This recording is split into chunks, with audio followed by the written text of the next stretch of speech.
How to get back into dating. Jumping back into the dating world after being single or in a committed relationship for an extended period of time can be totally disorienting, like landing in a foreign country where you don't know the language or customs. There are new rules for everything. In cases such as this, the best route is to take it slowly. By knowing how to meet people, taking the time to build confidence in yourself, and finally taking the plunge, you can ease your way back into the dating pool. Part 1: Meeting people. 1. Gain closure about previous relationships. Take enough time to heal after a heartbreak, messy divorce, or losing a spouse before you enter a new relationship. Give your new partner a fighting chance by waiting until you are completely over your last partner and any heartache you may have endured before getting into something new. To avoid taking out your past experiences on this new partner, you'll need to give yourself time before you jump into another relationship. You may even need professional help before you can consider yourself completely over your ex. 2. Tap your social circle for potential dates. Ask friends, co-workers, and other people who are in your social circle for help finding a date. They know you and may have an idea as to what type of person would make you happiest. Additionally, avoid picking the same type person every time. By going out with someone you normally would not, you may find something you didn't know you liked. 3. Put yourself out there. The best way to meet people is get out there and mingle. Think about the kinds of things you once did before you were in a committed relationship. Can you use any of your former hobbies as a platform to becoming more social? For example, do you belong to a gym? Take painting classes? Or participate in a book club? Reconnect with your old self. Go after goals you put aside, such as learning a new language. Start back up on hobbies you once enjoyed. You're more likely to meet someone with whom you share things in common when you're doing things you love. Part 2: Dating online. 1. Set up a profile on a dating website. Give online dating a try. Millions of people choose this route as an introduction to someone new and interesting. Meeting someone new in this manner is perfect for people who don't know where to meet someone, or would rather not frequent the typical places people go to find dates, such as bars and clubs. Also, online sites often do most of the legwork for you and conduct screening processes before you even talk. This can reduce the pressure for people who are shy or hesitant to get back into the dating pool. 2. Know what kind of information to include. Creating an online dating profile can feel overwhelming to some. How much do you reveal about yourself? The simple answer is to give the basics without going into too much detail. Choose a clear and attractive photo and explain a few things about yourself that you think are important in finding a match. For example, if you are divorced, it may be nice to add this to your profile, but you need not go into what caused the divorce or how much you hate people like your spouse. You could run off potential dates with this sort of energy. Keep it positive. Refrain from listing traits you prefer in a mate, unless they are make or breaks.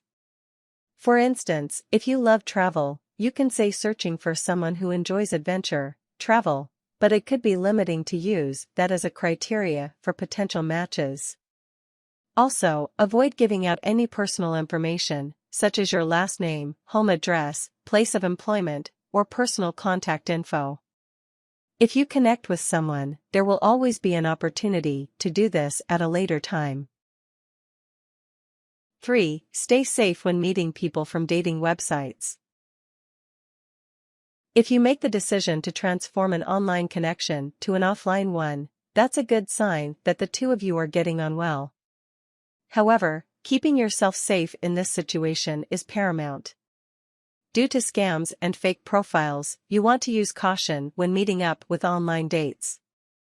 Only meet in public places when you go on your first few dates. Let a friend or family member know exactly where you are going and stay in communication with them often.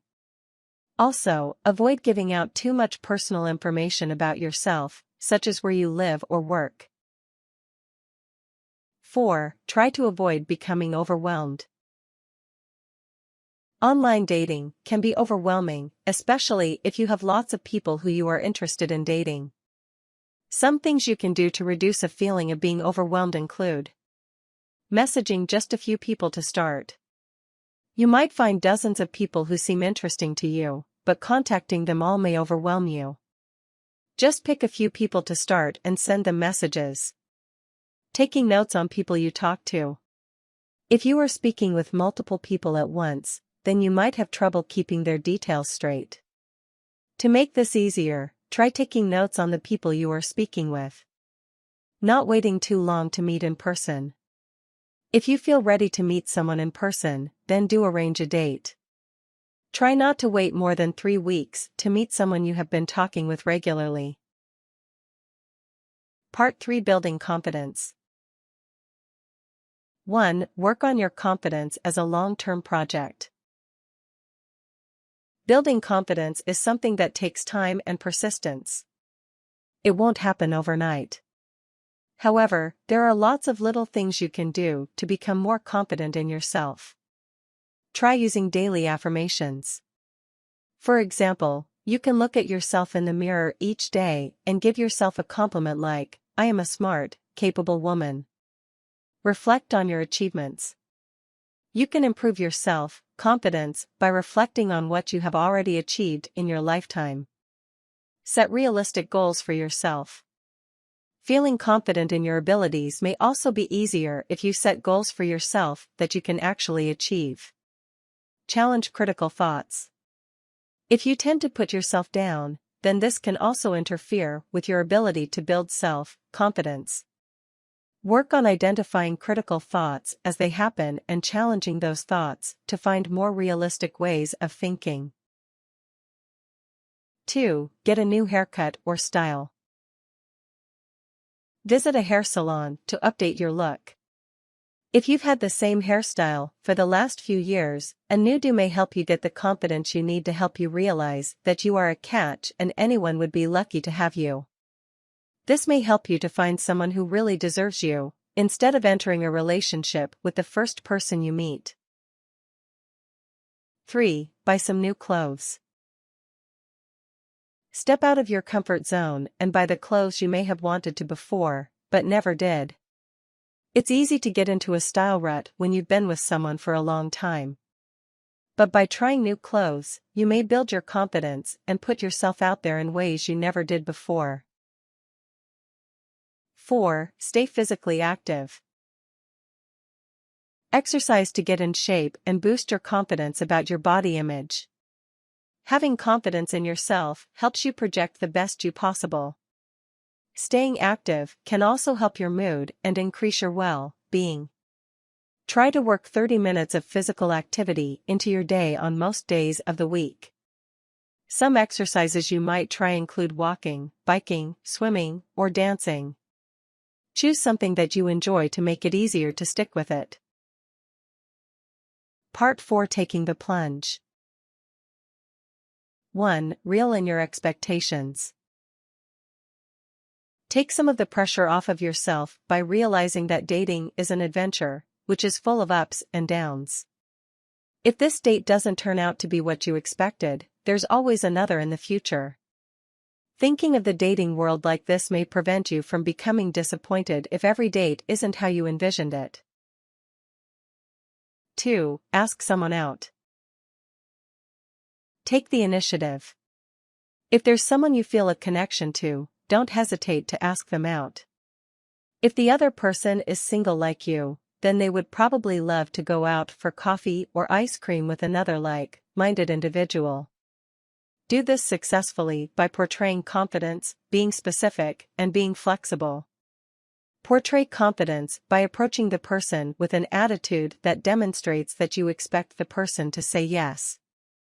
Using certain language like "I know you probably don't want to, but," only sets you up to get turned down. Instead, say, "Hey, I think we have a lot in common. In fact, there's an art show this weekend and I'd love to go with you." Be specific. Just as you don't want to seem like you are expecting them to turn you down, you also don't want to be tentative or vague. Say, "Would like to go for coffee on Saturday?" This gives a specific activity and date so that the other person has a clear understanding. Be flexible about the timing. There's a possibility the specific date you choose may not work for the other person. But that doesn't mean it's an automatic fail. Ask, "Will you be free next Saturday?" to seal the deal. 3. Meet somewhere public at first. Planned to meet at a restaurant, museum, or a place where others will likely be in attendance, especially if you have only met online. Avoid meeting at your homes, in order to stay safe in case the person ends up being dangerous, or you would rather they not know where you live. Also let a friend know where and when you are meeting, as a precaution. 4. Be casual about it. It's okay to play the field, or date more than one person, as long as your dates don't think you're exclusive. Keep first encounters short and sweet. Avoid getting into conversations that are too deep and serious for a first date. Talk about light subjects, such as what your interests are, rather than delving into each other's backgrounds or family histories. Keep first dates brief by carefully selecting the timing and context of your encounters. For instance, maybe start with a coffee date as a first encounter. That way, you have the option to cut the date short if you want to, or move into lunch or dinner if things are going well. 5. Have fun. Know that your first date is about fun and getting to know each other, not planning where your children will attend school or the joys of joint checking accounts. Avoid putting too much pressure on this meeting, and you're more likely to have fun and want to see each other again. If you meet with someone who you enjoy and have many things in common, then you can consider becoming exclusive with this person. Otherwise, just make it carefree and fun. 6. Be safe. Trust your gut instincts about relationship red flags. Getting defensive, jealous, or controlling are all signs that you are in a relationship with the wrong person. If you have any doubts, trust your feelings and get out. Additionally, protect yourself if you become intimate with someone.